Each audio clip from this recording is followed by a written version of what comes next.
लक्ष्मीनाथसमारम्भां नादयामुनमध्यमाम् अस्मदाचार्यपर्यन्तां वन्दे गुरुपरम्परां यदिराजाय विद्महे श्रीभाष्यकाराय धीमहि तन्नो रामानुजार्य प्रचोदयात् ஆழ்வார்கள் திருவடிகளே சரணம் எம்பெருமானார் திருவடிகளே சரணம் ஜீயர் திருவடிகளே சரணம் योनित्यमच्युतपदाम्बुजयुग्मरुक्म व्यामोगदस्तदितरानतृणायमेने अस्मद्गुरोर्भगवतोऽस्य दयैकसिन्धो रामानुजस्य शरणं शरणं प्रपद्ये நீரார் கடலும் நிலமும் முழுதுண்டு ஏலார் ஆளும் இடந்தலில் மேல் துயிலந்தாய் சீரார் திருவேங்கட மாமலை மேயாராமுதே அடியேற் கருளாயே.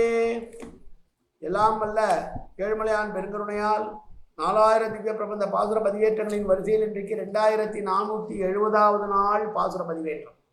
திருமங்கையாழ்வார் அருளிய பெரிய திருமொழியிலே 11ஆம் பத்தில வரக்கூடிய 2ஆம் திருமொழியுடைய 5வது பாசுரம் இந்த பாசுரம்.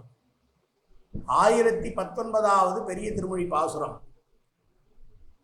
பிரிவாற்றாமையால் புலம்புகிறாள் பரகால நாயகியாக ஆழ்வார் இந்த பாசுரங்களிலே. அதிலே மற்றொரு பாசுரம் இந்த பாசுரம் 1019வது பெரிய திருமொழி பாசுரம். முதலிலே தனியன் கலையாமி கலித்வம்சம் கவிம்லோக திவாகரம் யசிகோபி பிரகாசாபி ஆவித்யம் நிகதம் தம வாழி பரகாலன் வாழி கலிகன்றி வாழி குறையுளூர் வாழ்வேந்தன் வாழியரோ மாயோனை வாழ்வழியால் மந்திரங்கொள் மங்கையர்கோன் தூயோன் சுரமான வேல் நெஞ்சுக்கு இருள் கடி தீபமடங்கா நெடும்பிறவி நஞ்சுக்கு நல்ல அமுதம் தமிழ் நன்னூல் துறைகள் அஞ்சுக்கு இலக்கியம் ஆரண சாரம் பரசமய பஞ்சு கணலின் பொறி பரகாலன் பணுவல்களே எங்கள் கதியே ராமானுச முனியே சங்கை கெடுத்தாண்ட தவராசா பொங்கு புகழ் மங்கையர்கோன் இந்த மறையாயிரம் அனைத்தும் தங்குமணம் நீ எனக்கு தா மாலை தனி வழியே பறிக்க வேணுமன்ன கோலை பதிவிருந்த கொற்றவனே வேலை அணைந்தருளும் கையால் அடியேன் வினையை துணிந்தருள வேணும் துணிந்து.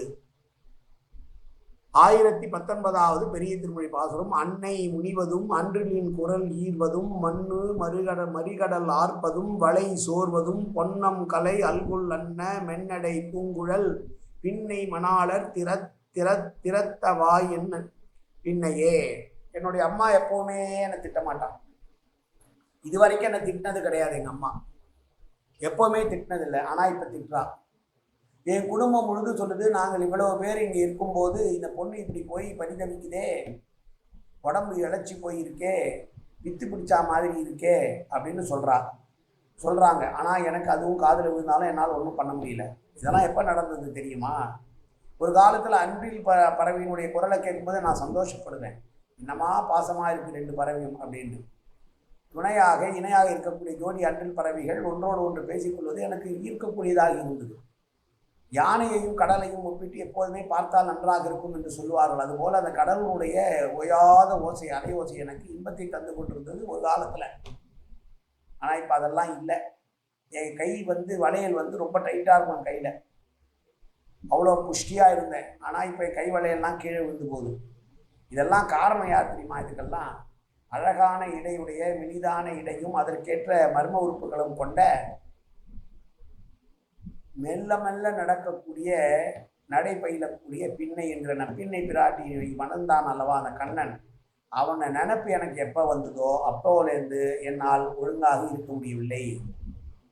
அந்த நினைப்பு, கண்ணனை பற்றிய நினைப்பு எப்போதும் என்னுடைய உள்ளத்திலே இருப்பதனால் அவன் பின்னையை ஏற்றுக்கொண்ட மணாளனை எப்போது நான் நினைக்க தொடங்கினேனோ அப்போது இருந்து உடல் மெலிந்து போய் என்னுடைய கைவிளைகள் கீழே விழுந்துவிட்டது. உடம்பு பூரா பசலை நேரம் பாஞ்சி ஒரு மாதிரி ரத்த சோகம் பிடிச்ச மாதிரி ஆயிட்டேன். இப்போ அன்றில் கொத்தினா எனக்கு வருத்தமாக இருக்கு. என்னால் அந்த தீனஸ்வரத்தை கேட்க முடியல. ஆற்று எப்போதுமே இருக்கக்கூடிய அந்த கடல் அலையுடைய ஓசையானது எனக்கு நாராசமாக இருக்கிறது. என்னால் எதுவும் செய்யவில்லை. இப்போது என் அம்மாவும் அப்பாவும் சுற்றத்தாரும் என்னை போட்டு வைகிறார்கள். இப்படி ஒரு பெண் மாறிவிட்டாளே என்று என்னை வைவதும் காதிலை விழுந்தாலும் என்னால் ஒன்றும் செய்ய முடியாமல் தவிக்கிறேன் நான். இதெல்லாம் காரணம் கண்ணன் தான் என்று பின்னை மணாளன் என்று கண்ணனை சொல்கிறார். நப்பின்னை பிராட்டியுடைய கணவனாம் கண்ணன். நப்பின்னை பிராட்டிக்கு அழகு சேர்ப்பதற்கான அவளை பற்றி சொல்கிற வார்த்தை தான் பொன்னம் கலை அழகு பொன்னம் கலை அழகு பொன்னம் கலை அல்குல் அப்படின்னு பொன் போல் நிறமுள்ள தனியான அவளுடைய பெண்மை தன்மையை சொல்லக்கூடிய விஷயம். அப்படி சொல்லி அப்படி அவள் எப்படி நடந்து வரான்னா மெதுவாக நடக்கக்கூடிய நம்பினை பிராட்டியாம். அப்படி அவளுடைய மணாளனை நான் என்றைக்கு சிந்திக்க துவங்கினேனோ அன்றிலிருந்து எனக்கு கை வளையல்கள் எல்லாம் கீழே விழுந்து இழைத்து போய் நிறம் வற்றி போயிருக்கிறேன். என்னை இப்போது என்னுடைய பெற்றோரும் மற்றோரும் ஏசுகிறார்கள். நான் பகவத் விஷயத்தில் ஈடுபடுவதற்கு முன்னால் என்னை தாய் ஒரு வார்த்தை கூட சொன்னது கிடையாது. ஆனால் இப்போது நான் பகவத் விஷயத்திலே கண்ணனே எல்லாம் என்று ஈடுபட்டதற்கு பின்னால் எனக்கு பசவுகள் தான் குடும்பத்திற்கு வருகிறது. நான் என்ன செய்வேன் என்று புலம்புகிறாள் பரகால நாயகி. கண்ணனும் தன்னை புறக்கணித்ததனால் உடல் மெலிந்திருப்பதையும் சொல்லுகிறாள் இந்த பாசுரத்தில். மீண்டும் ஒரு முறை பாசுரத்தை சேவிக்கலாம். அன்னை முனிவதும் அன்றிலின் குரல் ஈர்வதும் மண்ணு மறிகடல் ஆர்ப்பதும் வளை சோர்வதும் பொன்னம் கலை அல்குல் அன்ன மென்னடை பூங்குழல் பின்னை மணாளர் திறத்த வாயின பின்னையே. திருத்தம் ஆயின பின்னையே. திருத்தம் ஆயின பின்னையே.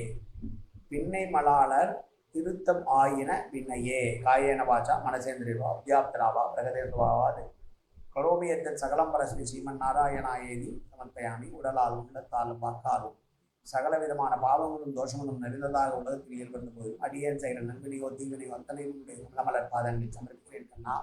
காத்தருவாய் கண்ணா, ஏற்றுக்கொள்வாய் கண்ணா, எப்போதும் நாம் கண்ணா கண்ணா என்று கருவாய் கண்ணா.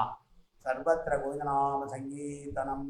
கோவிந்தா கோவிந்தா கோவிந்தா கோவிந்தா கோவிந்தா கோவிந்தா கோவிந்தா கோவிந்தா கோவிந்தா.